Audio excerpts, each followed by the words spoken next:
What a world, Digimon Mac. What coming in with some BT22 goodness.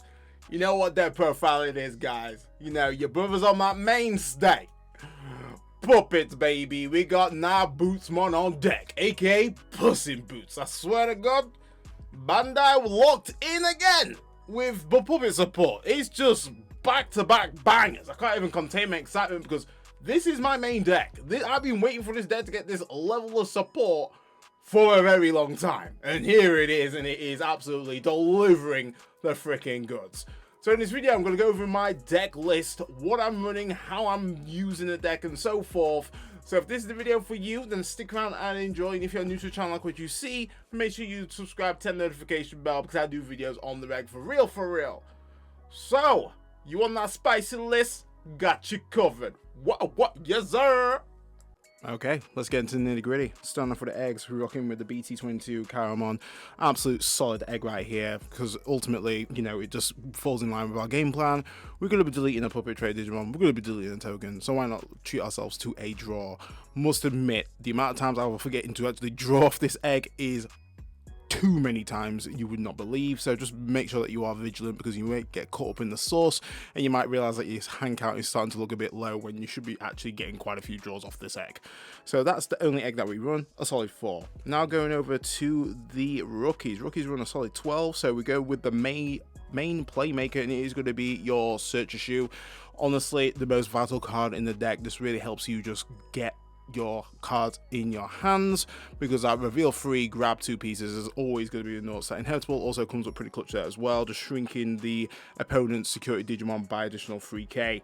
Another powerhouse is going to be then your EX7 Shoe Mon. This is just great for memory efficiency, very powerful card, comboing off with your promo Arissa, you would not believe, because when you evo into a puppet trait Digimon, you can reduce the evo cost by 1. And also one thing to note is that this does work on top of your Warp Chaperone, because this is not tied down to a conditional effect of it needs to be a level 4. As long as it's evoing into a puppet trait Digimon, which that card is actually doing, you are able to reduce the cost there as well. Very powerful card right here. Then we go with the new BT22 Shoemon. Look at that, a solid 2. This is beating expectations because it does have an on play and also on deletion that you're able to grant one of your puppet trait Digimon blocker, which is actually really good in order for you to effectively spread it out in case you don't have your Kaguyumon out on field. So one thing I like to do is kind of put it on itself. So if this was happened to, you know, the opponent was going to swing, we are able to block with this dies, and then you're able to put blocker on, say, your, you know, Nyabootmon if you want to. So really versatile card here. Also inheritable is similar to the promo Shoemon, is that when you're attacking, you're able to minus 2k DP off of the opponent's Digimon. Very handy. And then lastly, we go with the Hanimon at 2. This is great for just, once again, that recursion, especially getting key pieces out from your trash. If you need that nice little clutch Kaguyumon, just throw this down for free, trash a card from your hand, and then get that Kaguyumon back, which is really good. The fact that it's not conditional, you can just put any card in there, is really good, because we do have cards that actually utilize a lot of our trash. So very, very strong rookie lineup. Then let's go over to the champions. So champions, we run the best card. Need to be running this at 4. Any lower, you're absolutely mad.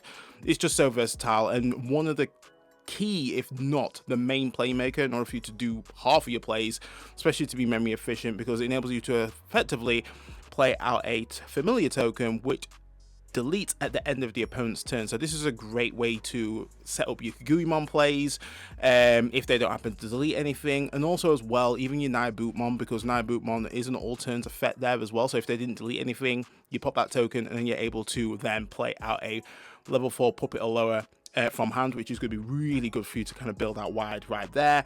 It does have barrier, which once again is really good, because one thing about puppets is we actually have a lot of stickiness now. Obviously our level 5 inheritables are really strong, and then having barrier on top there as well means that they can't actually just swing into us and just, you know, remove our stack. So when we are established, it's very hard to kind of remove us, which is really good. One thing about this as well is that the playing a familiar token is not optional. So if the opponent has a Digimon that effectively rewards itself by you playing something, Sometimes you might just have to Evo in the back and be in the frame, because like I say, it's not a Yume, you have to summon out a familiar token. And on top of that, the security effect is literally, it plays itself, and then you get its on play of playing that familiar token there as well. Definitely a 4 off. Then the big change is going to be then the EX7 Shu. Cendrillmon, we do run that at 2. Reason being is because now that we have ways to essentially play out more Digimon with our top end, I think like one thing that's good is making sure that we do have our tamer establishment. If we don't happen to have any form of Orisas out, this is just helps us, enables us to get those Orisas out there quite comfortably. And that's definitely one of the big changes, because I did actually run the starter deck Cendrillmon, but now because we've got more cards that play Tamers, I feel like this is a good way for us to effectively set up plays in order for us to build out our board even further from, you know, from a tamer establishment standpoint. Then we run the 2 Kakeshimon. This is really good in order for us to just kind of push those minus DP thresholds, because you can trash a card from your hand, and this is when digivolving and also on deletion, enable to minus 4k DP off the opponent's Digimon, which is once again really solid right there. You can use it as an actual overclock target to further do some minus negging right there, which is going to be really helpful. And then on top of that, it's inheritable, it's same as the Hanimon, which is very strong in particular matchups, especially those ones where they, you know, do some heavy checks and so forth. You can just delete a puppet or token in order to end the attack. The actual when attacking effects will still go off on the opponent, but essentially you will end the attack. It's not like you're stopping the attack from ever happening. It's just you just kind of stopping it.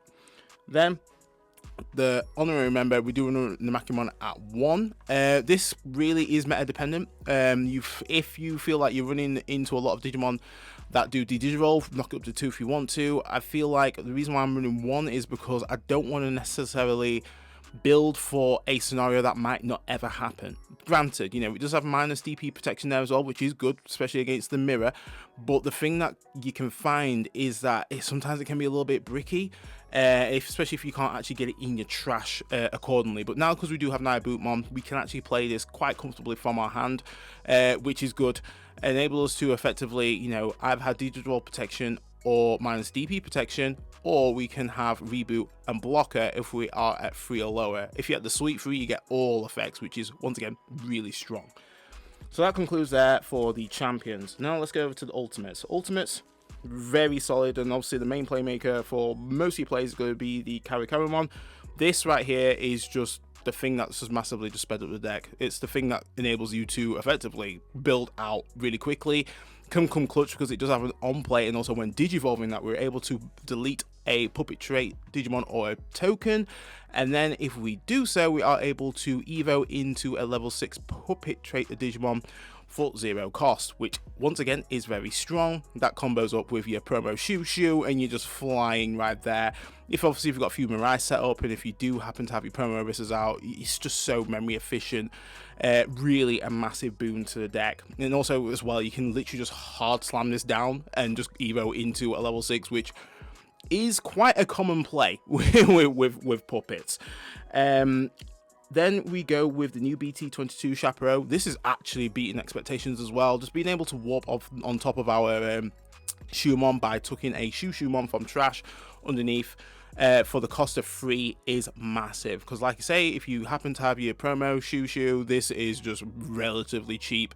And if you have an emblem set up, you can literally warp into Nyabootmon there as well. So really good versatility on this, because you're going to be basically playing a lot of Digimon at various levels. It just gives you another way to effectively build up quicker and be memory efficient with your plays. Definitely a 2 of, if not you could push it to a 3, but I still value the EX7 Chaperone just because, you know, playing out further bodies is really good, and on top of that, it actually gives you another alliance target, which is very useful in order for you to win game. Very solid card. I did feel like I rarely went into it, because ultimately you just want to go to this. Like this is the boy that you want to be going into, or the girl. But when you do need to, you know, further build out wide to just get an additional alliance swing, if you do have Cendrillmon established, this definitely just comes clutch in doing the job right there. So that concludes that for the level 5s. Now let's go over to the Megas. I mean, Cendrillmon, absolute powerhouse. This just really adds that nice bit of control, and you have to make sure, if you are evoing this first, make sure that you've literally got Digimon in trash to really leverage the full effect there, because realistically you want to be playing out a level 4 or lower puppet trait Digimon from your trash just to reap that reward. So the thing I usually like is that even if I've got set up with a Mirai, I've evoed into Cendrillmon, I've bot decked the Mirai to then play out a Searcher Shoe. Searcher Shoe will effectively reveal 3 net 2 cards, and then the Cendrillmon will delete that Shoemon to evo into Cendrillmon. We pass turn, end of turn, then we play out the Shoemon, start deck Shoemon, reveal 3, add 2 more cards. So then I've got a token that's going to blow up at the end of the opponent's turn. I've searched out 4 cards I've got netted 4 cards in total out of that whole combo. And then it's up to the opponent to essentially, either keep in the back because they know they're going to die if they don't have an answer, or essentially adapt. It's very powerful. Nothing's worse when you kind of push out with this and you don't have a Digimon out from your trash, because ultimately they'll be able to kind of get rid of the body for real. But Cendrillmon is an absolute mainstay, such a boon for the deck. Just being able to give our puppets and familiars Alliance Unblocker is huge. It's such a threat and really can kind of like sway the game in your favor. Then we still run the EX7 Cendrillmon. So I love this card more because it has another way of deletion. Obviously for us, we really want to be controlling the field and also doing nice bit of token generation there as well. The fact that the token generation is going to obviously trigger from when Digivolving, and also at start of main is really nice. It just gives us essentially another tool we can use to abuse and cheat up our line even further with another Digimon that we've spawned out. I feel like as well it's very strong early game there too, because once again it makes the opponent think like, if I can't push out and deal with this board, I'm most likely going to die.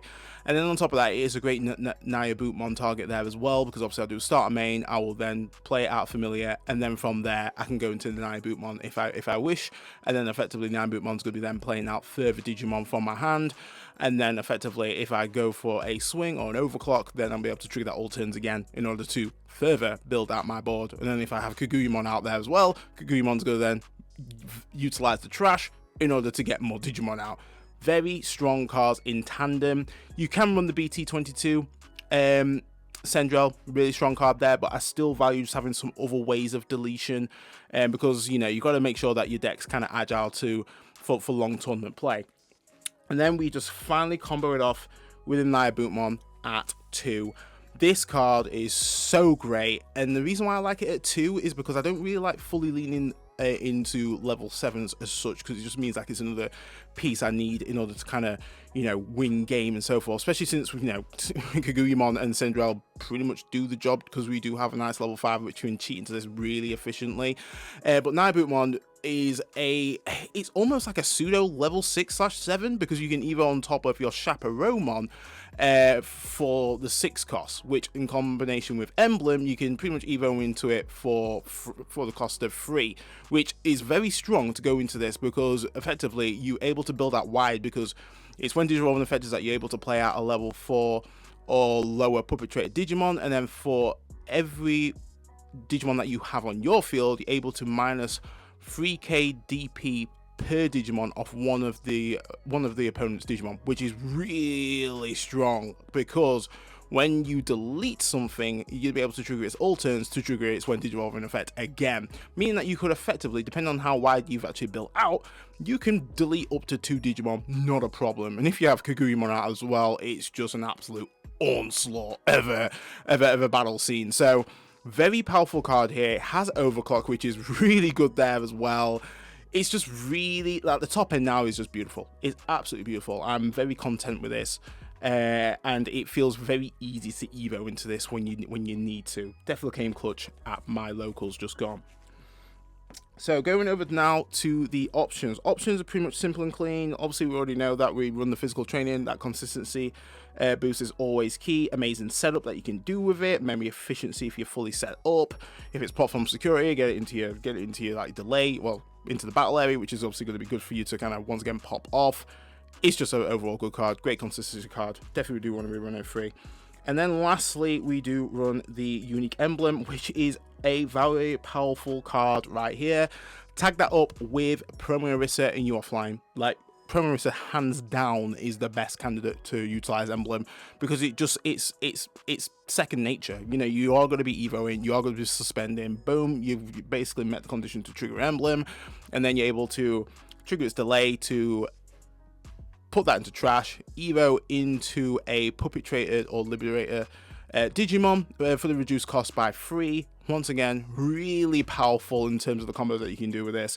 The fact that you're able to play this for free and then play out an Orisa or a Shumon from hand or trash is the thing that's absolutely nutty. It means that you can utilize your trash quite efficiently. The thing that I like with this is it means that, in essence, that you've pretty much running an additional 3 Search of Shumons when you have this card.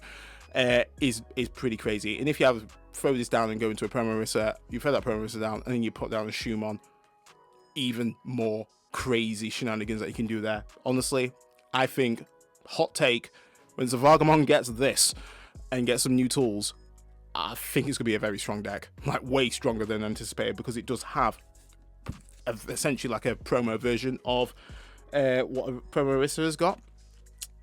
Speaking of Promo Orisa, we'll go to the Tamers.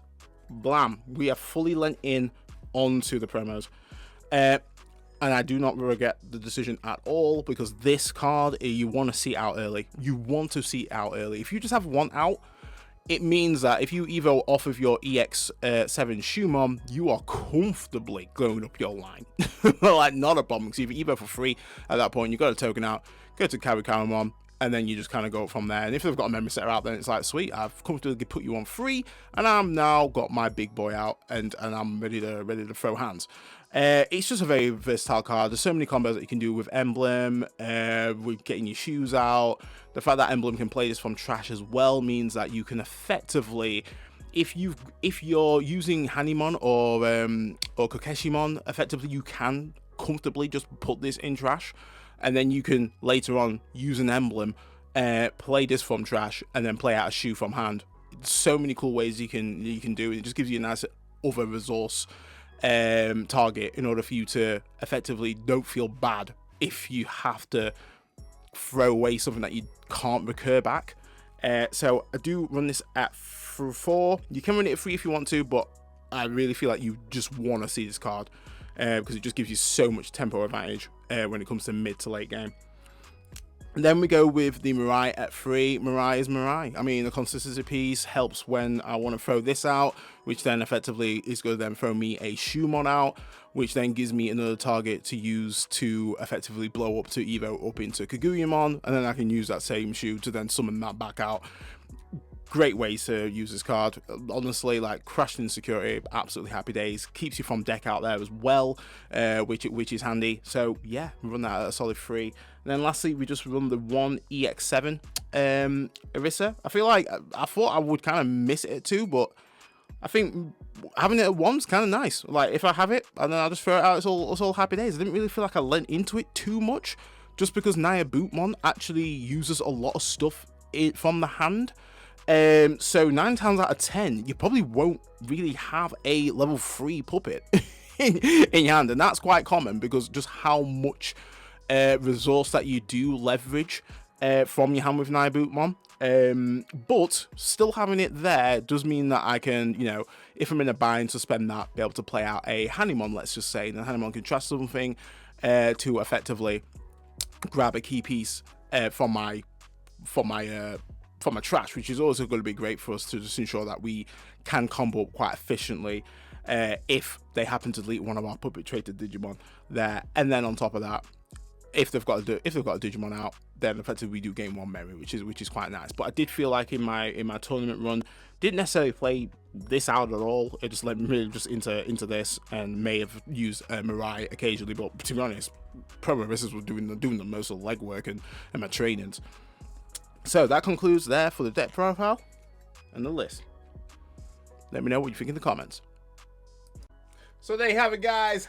My puppet deck profile for you to tweak, amend to your playstyle. So overall, how am I liking it? I am not gonna lie, the deck is just so good, so versatile, and so many different ways to build the deck. I'm not saying that this deck is this list is that the holy grail and you're going to be clapping those cheeks. You know, you're going to have those awkward matchups where you're going to be locked out. Like, for real, for real. You know, a few Medievals, a few Crimson Blazers up in there. You can be kind of walled out, but the deck can adapt to any given situation.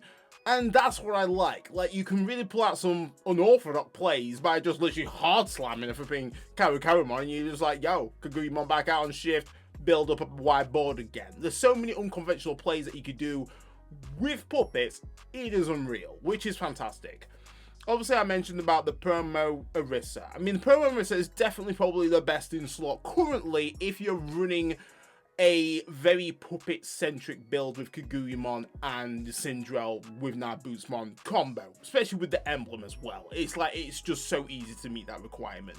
Where other Orisas, it might require a little bit of setup in order for it to kind of work quite smoothly. But we do have awesome tamers like the EX7 Orisa, and we also have the BT22 Orisa, which is definitely, you know, second in slot to be the most easiest ways to trigger your emblems in order to do what you want to do. Emblem is just a very, very powerful card. It makes it incredibly scary how Liberator decks are going to be leveraging that if each Liberator deck pro tag kind of has that functionality. And like I mentioned about Zavargamon, if Zavargamon has that, well, the actual Zavargamon archetype, there is a promo Shoto, and that right there can go incredibly hard with the emblem to kind of go up the line and so forth. And depending on if you get a new Zavargamon, effectively, you know, it's going to make even more potential plays in order for you to kind of control board and vortex and do whatever you want to be doing.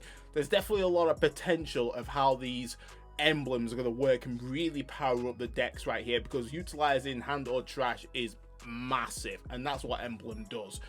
Think Nyabootmon is a fantastic top end, very simple in what it does, but it freaking works. It just absolutely works. Having lingering DP minus DP is huge for the deck, because we have the all turns effect, which effectively, if we procced it and we didn't manage to minus DP the Digimon to oblivion, if they go and delete something of our side, effectively we'll trigger the all turns, and then we can definitely delete it. And then again with the minus negging, depending on how many bodies we've got out on field. And you got to remember, Nyabootmon actually brings out another perpetrated Digimon level 4 or lower from hand there as well. So as long as you got your hand nicely set up, ready to kind of leverage Nyabootmon, you're going to be cooking just fine. But you definitely need to make sure you got your resource management right, and that's where starter deck Shumon really comes in clutch in order to kind of replenish your hand and recycle and so forth. So definitely be vigilant on that, because sometimes you can be in situations where you just don't actually have any level 3s or 4s, which has happened. Definitely happened at yesterday's locals when I took this and absolutely got that dub right there. How we do. But overall, this is definitely going to be my main deck for the foreseeable. Like, I think it's actually at a place where it's complete. There's a lot of ways to build the deck. We have a lot of Cendrills. We've got very strong Cendrills that we can actually utilize there as well. Currently, I'm still on the EX7 one, just because it's another way for me to further control if I haven't got Nyabootmon. And also as well, it can kind of help Nyabootmon a little bit in regards to hitting those minus DP thresholds if you don't have enough bodies out on field, because essentially you could attack, neg 6k off something, and then evolve into Nyabootmon, play out a body, and further neg X amount of DP, depending on how many Digimon you have out on field, meaning that you can really go and obliterate that menacing threat that you had, that you were facing off with. So there's a lot of combo potential with the EX7 one, and the reason why before EX7 wasn't really desirable was more because it just cost 4. Now we have Cendrillmon, which just makes it so free to go into. It's an absolute delight. Like, I'm keeping turn, and I'm definitely negging 12k minimum off of, you know, just the Cendrillmon alone. Then obviously you've got the overclock, pop a token, all that jazz. You got freaking Kokeshimon that I could pop, an extra 4k there. Just so many combinations to deal with the opponent's board I must admit, the mirror, I'm not looking forward to the mirror. Jesus, wet. The mirror is awful. It's absolutely awful. It is a race of who can get to Kaguyamon first. Not a desirable matchup. That's what I'm really dreading, especially with the popularity of puppets now, which I'm like, oh goddamn, I gotta really lock in. And I think the Mechamon's definitely going to be a good card to have for the mirror. But even then, it's just going to make the game state really slow, and it is a really slow matchup right there. If if you're at that both at that point where it's a stalemate. so yeah, not looking forward to that. But minus that, I think Puppets is in a very strong position. I think the new support is fantastic, and there's definitely plenty of room to explore. BT22 Shoe is a fantastic card. Do not sleep on that whatsoever. Very, very solid shoe. If you don't have the promo shoe, then that is a brilliant alternative. Well, if you've seen the list, I've taken it out of it. So yeah, really cool things you can do with that. Can really just help you get around if they do digivolve your Kaguyamon, and you obviously lose blocker. At least if they're going to delete that, at least you can throw blocker onto something else to at least keep you in the game a little bit. So yeah, fantastic card, great support. The BT22 Shoe, I've not really sampled it so much just because I don't want to burn through resources by playing Puppet Trait, level 3 Puppet Trait from hand. You gotta remember, resource management is key. And yeah, I'd rather use my level 3s, especially my Shoemons, to leverage like on top of playing my promo risks out and making sure I can freaking get a puppet and really go hard on that combo than just wasting all my resources to play something out and I can't follow up with it. But guys, that is your boy done. If you enjoyed the video, smash it with a like a standard. Let's get up to 2K up in this channel, man. Nearly there. We need to lock in, and I'm definitely locked in. So guys, stay safe, stay fly, good luck on your BT22 pulls, and I'll catch you in the next one. That's your boy D-Dread, off the mic.